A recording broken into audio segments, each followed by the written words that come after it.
Now, probably one of the most important things to do first is to find what tempo your song is going to be to the video. This is going to give the rhythm or pace to the visual, and it can make quite a big impact. Also, quite hard to decide from the beginning what to do. Maybe when you're watching through the video, a type of speed comes to you, and then you can use something like the tap tempo functionality and tap in while you watch. So let me show you how to do this. You go to the project menu, then down to beat calculator. Now here you can click tap tempo, and here it says tap the spacebar or mouse button to set the tempo. So I'm going to move the playback back to the beginning. I'm going to start playback, go to the beat calculator, and then tap this in.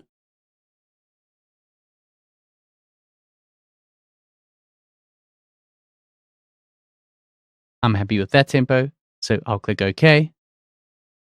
And that's giving me a tempo of 1780.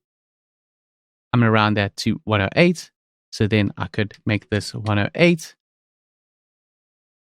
Enable the click, and then play back.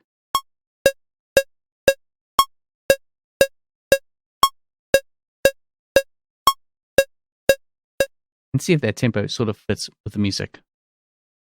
That's one way to go about it. Now, let me show you another way that I like to use. The way that I found that works pretty well is that you know the scene is going to change at the end of this video. Now, matching this up with the grid can help you come up with a tempo. So, going down here, I can increase that tempo and I can match it up to bar 8. So, at 112 BPM, I know that this is going to play through and match up with that tempo. I can take a listen with the viewer. Maybe I find that that's a bit slow. I can increase it to bar 9. It looks good at about 128 BPM. Checking that out.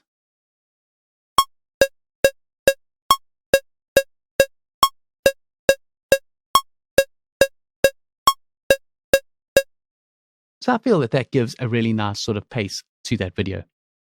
If I wanted to keep with that matching up with the grid, I could slow it down to half the tempo.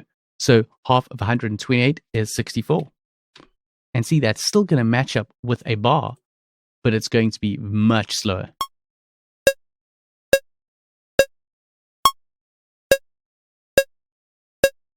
So I found this way really works well. I like how it sat when it went to bar 9, which was 128 BPM. I'm just going to type that in. So that's the tempo that I'm going to be working with while starting this composition.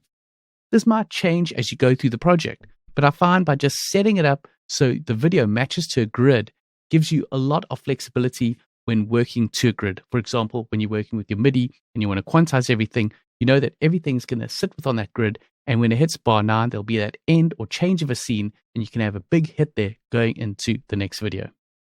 So just bear in mind that this is just a starting point, but it's a very good starting point because you found the pace and tempo that you want to use for your music that you're going to be composing to this video. Let's catch you in the next video where we can take this a step further.